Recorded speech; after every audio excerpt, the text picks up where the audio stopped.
Alright guys, and now I want to talk about pawn storms in chess. It's such a great, fascinating topic because it's one of the easiest ways to attack. All you have to do is push the pawns on the side of the opponent's king. And what are we trying to do with the pawn storm? Just having fun and just pushing wood? No, that's not the idea. So the actual point of the pawn storm is to open up the files on the opponent's king side for your rooks and major pieces, such as the queen, while also opening up the opponent's roof. So it's not just to say h4, g4, rook g1, queen g2, yeah, I get two rooks on open highways and I'm opening them up. No, the point is also to destroy the roof, because just having the open files for the rooks or semi-open files, that's not good enough. I need the full open file, including the open file on the side of the opponent, which means I need to get rid of this pawns over here on h7 and g6. If I can open up even one whole open file, then my attack will usually work if I have a queen and another major piece to use for checkmating. So we're gonna find an example here of Bobby Fischer. So Bobby was white and he was playing a guy named Bent Larsen, who was another amazing player, and he was not quite as good as Fischer, but very good nonetheless. So we'll get to see how Bent tried to pawn storm as black in this game, and Fischer tried to pawn storm as white, and also he succeeded. Let's see how that went.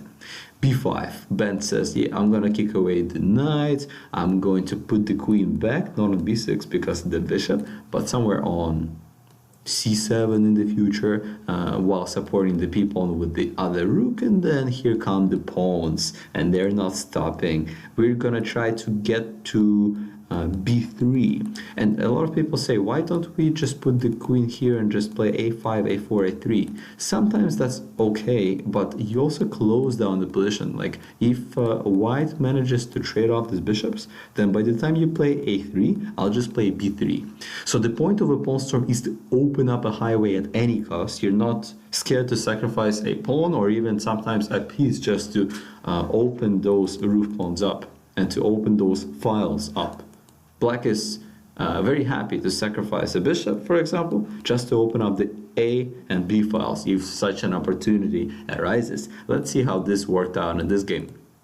King b1. See, Fischer says, I need to protect my roof, so I may as well keep it closed. And how do I keep it closed? Probably by making sure I don't lose this pawn, okay? So that's why the king is needed on b1. Also, it doesn't get in the way of any diagonal tricks, like there will never be any skewer with bishop h6 because of that. That's why we always want to play king b1 when we castle queenside, or almost always. Majority of the time. So black says, let me kick away that knight, trying to get a tempo. He actually chose knight to d5. So Fischer says, let me centralize my knight. Bent Larsen took, and Fischer took with the bishop. Another way of playing it, by the way, would be switching from a pawn storm strategy to like a positional strategy. So we could also take with the e-pawn, then play rook e1, rook e2, rook e1, make an Alahein's gun perhaps, and start shooting at this backwards pawn on e7. And black would have trouble with this as well, but then black would continue his pawn storm. So black would have some counterplay. So Fischer took with the bishop, rook to c8, and the bishop goes back to keep the two bishop advantage. So now it's these two bishops against a knight and a bishop. Also is to protect the c2 pawn, so to make sure it's safe. Let's see how that went. Rook c7, preparing the c file. And now here comes the white pawn storm. Why is it called a pawn storm? It's like we're raining down pawns upon the opponent's king side, okay? We need to break down as many of his rook pawns as possible. If I can get rid of both h7 and g6, I'm basically winning the game. Let's see how Fischer does it. Queen b5. So he's got his own ideas. Larsen wants to push a5, a4, and then trap the bishop even. Let's see how that goes. Okay, right away. We're not scared to give away one pawn for the open file. We're not even scared to give away the g-pawn. So if black would take with the pawn, I would give away the g-pawn too, just to open up those files. That's the real point of a pawn storm. When the opponent has a pawn on g6, you want to play h4, h5. And when the opponent has pawns that are what I call the flat roof on f7, g7, h7, then you want to play g4, h5. First h5 so the knight can't go there, and then g5, kicking away the knight, and then g6, making sure to open up the one of the files. So either I'll open up the H file or the G file, but I'll open something. Okay, let's see how this works out. Larson just says, I don't care, you can open up your H file, go on. I'll open up your C file in the meantime. So H takes G, and H takes G, and now G4. We need to chase away this knight. It's not really helping us do a checkmate. Also, I have some ideas. Here comes mate. Maybe I'll take that knight with the bishop, and then I'll do a little check, king there, and check and mate. Okay, guys, so that's what Fischer is thinking. Larson is going for the counter-attack. He needs to get something going, and Fischer right away strikes. You see how Fischer has the initiative right now? He's forcing matters, right? And Black said, doesn't matter, I'll just trade off the dark square bishops, I'll block your highway, and you can't open it. White said, yes, I can, just watch me. I'll even sacrifice an exchange, a rook for a knight, just to open it up. And now I'll use that two bishop advantage and those weak light squares, because I have light square domination right now, since I'm the only one with a light square bishop. G6, pinning the pawn and almost getting a queen in some cases. So let's see what happened next. E5, Black tries to hold off the white army, you know. At the same time, he really hurts the dark square bishop and is basically saying, I can't checkmate you, but at least my king is safe.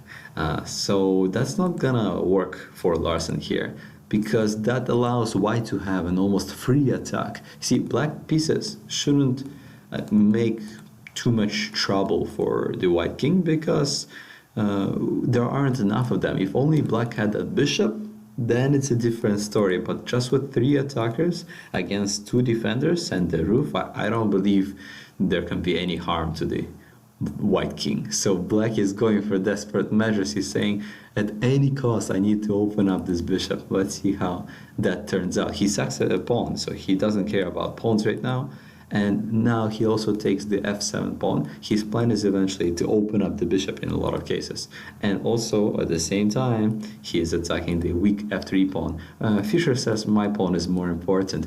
I opened up your king, now I'm getting my bishop open, right? It's all about getting those pieces open, their scope, and making them see further. And finally, after rook f6, bishop g5, we're just opening up this king, supporting our queenie square with the bishop. Just amazing play from Fischer. And then d7, striking at the rook, threatening to promote and making black's pieces passive, so he can forget any hopes and dreams he had of pawn storming my king. Too late now. And now it's just the finish, queen to d6.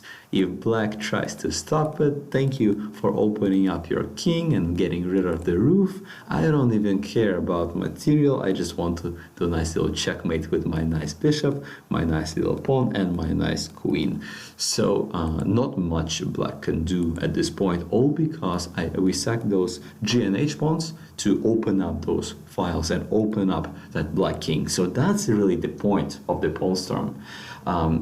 When the kings are castled opposite ways, it's always or almost always good to do pawn storms, because then your king is safe, so you can you don't need those roof pawns on that side of the board. You can storm them up the board. But when the king is castled on the same side, it's harder to do it. So let's go to board editor now, and I'm going to show you an opening called the King's Indian, where it's okay to pawn storm on the same side castling. So when both sides castle the same way, it's still okay to pawn storm, but only on one condition. So black is going to play g6, knight c3. This is just a normal opening, nothing special about this. It's called the Mar del Plata variation, after a city in Argentina. Castles, bishop e2, e5, white castles his king, knight c6, and now the center closes it, is completely closed. If the center is closed, we can attack on the flanks. Okay, now black can finally start the pawn storm even though the kings are on the same side of the board, which sounds weird, but it makes sense because nobody can really get to my king even though I'm opening up my roof. So if nobody can get to my king and I have more pieces on this side, a pawn storm is justified. It makes sense. But if the center was open and it was something different, like these pawns were off the board, then black would not be pawn storming. I promise you. He will be trying to play for the center. So let's see how the pawn storm can continue. White plays knight e1, trying to bring that knight to his pawn storm, where he's gonna pawn storm the queen side. But sometimes it works, sometimes it doesn't. Black is gonna put the knight back so he can start the pawn storm f5, f4, g5. Now the knights are gonna come in through here, here, here. White is gonna try to stop it, but h5 is coming. Then very often rook g8 to support the pawn storm. And you guys can say, how can a king survive without a roof like that? He's opened himself up, but he's completely safe. He has a lot of pieces on the king side, much more so than white. And it's actually white's king who should be scared of this g4 break coming in very soon. So guys, you can do a pawn storm on the same side, where you castled on the same side, as long as the center pawns are completely closed and stuck. If these pawns were gone, now it's actually black who's in big trouble, because their king, black's king, will be completely open, and white will laugh off this attack and just say, okay, we'll see who's in trouble. It's definitely not me, because now my pieces can get from the queen side to your king. Okay guys, and remember, if somebody tries to attack on the flank and the kings are castled on the same side, try to counter in the center. An attack on the flank is always best countered with a center blow. Okay, so if the opponent says h5, g4, f5 and the kings are on the same side, just play in the center and open up the center and say, what's your king doing there? That's strange. I thought he was supposed to have a roof. Okay guys, hopefully you understand the main points of a pawn storm, which is to break the king's roof, the opponent's king's roof, and to open up files for your rooks.